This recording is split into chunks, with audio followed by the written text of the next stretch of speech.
అందరికీ నమస్కారం. అరుణాస్ కిచెన్కి స్వాగతం, సుస్వాగతం.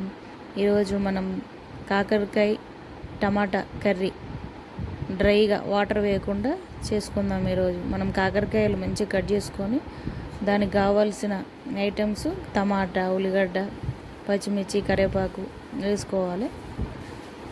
ఈ కాకరకాయలో కొంచెం ఉప్పు, పసుపు వేసి బాగా ఇట్లా పిసుక్కుంటే మంచిగా తినని వాళ్ళు కూడా తింటారు. అంత టేస్టీగా అవుతుంది ఈ కాకరకాయ టమాటా కర్రీ. మనం ఉప్పు, పసుపు వేసుకొని బాగా మ్యాచ్ చేసుకున్నాక తర్వాత మనం మళ్ళీ వాటర్లో మంచిగా అట్లా మంచిగా కడిగి బుట్టిలో వేసుకోవాలి.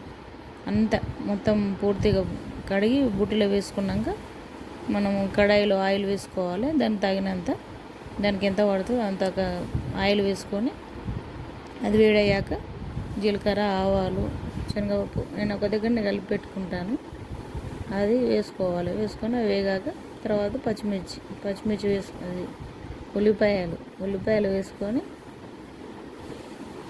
దాన్ని బాగా కలుపుకోవాలి. అవి మనకు బ్రౌన్ కలర్ రావడానికి వేగడానికి చిట్కా చెప్పా కదా మీకు. ఒక స్పూన్ సాల్ట్ వేసుకొని బాగా కలుపుకోవాలి. మన కర్రీకి సరిపెట్టేంత వేసుకున్న పర్లేదు. లేకపోతే ప్రస్తుతానికి ఉల్లిగడ్డ వేగడానికి సరిపెట్టేంత ఒక స్పూన్ వేసుకొని కలుపుకొని తర్వాత ఒక స్పూన్ అల్లం వెల్లిగడ్డ పేస్ట్, ఒక స్పూను పసుపు వేసుకోవాలి. పసుపు వేసుకొని మంచిగా మళ్ళీ కలుపుకోవాలి. అవి మంచిగా ఆయిల్లో బ్రౌన్ కలర్ వచ్చే వరకు కలుపుకొని మంచిగా కలర్ఫుల్గా వచ్చేటట్టు కలుపుకోవాలి. అవి బాగా వేగాక తర్వాత కాకరకాయలు వేసుకోవాలి. మనం కడిగి పెట్టుకున్న కాకరకాయలు వేసుకొని కొంచెం సన్నగా కట్ చేసుకోవాలి.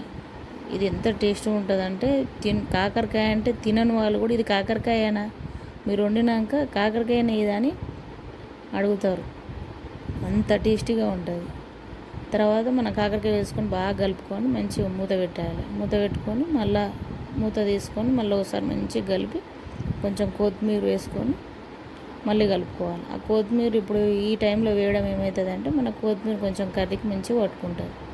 కలుపుకొని అవి వేగాక టమాటా వేసుకోవాలి. కొంచెం నూనెలో వేగడం వల్ల ఏమవుతుంది మనకు చేదు కూడా అంత రాదు. మనం ఉప్పులో విసకడంలోనే చేదు అంత రాదు. మనం ఇట్లా నూనెలో ఉల్లిగడ్డ నూనెలో వేగడం వల్ల మంచిగా చేదు మొత్తం వెళ్ళిపోతుంది.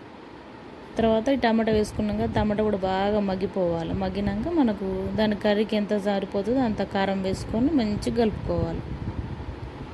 ఈ టైంలోనే కారం ఎంత సరిపోతుంది ఏం కథ వేసుకొని గరం మసాలా అవన్నీ వేసుకోవాలి. వేసుకొని బాగా కలుపుకోవాలి. అది మంచిగా ఇట్లనే ఉండాలి. ఇక మళ్ళీ వాటరు అవి వేయకూడదు. అది ఇట్లనే మళ్ళీ సిమ్లో పెట్టి మొత్తం కారము, టమాటా, కాకరకాయలు అన్నిటికీ పట్టేటట్టు బాగా కలుపుకోవాలి. ఈ కాకరకాయ టమాటా కర్రీ ఎంత టేస్టీగా ఉంటుందో ఈ వీడియోలో తప్పకుండా చూసి సబ్స్క్రైబ్ చేసుకోరు, లైక్ చేయండి, షేర్ చేయండి. Thank you.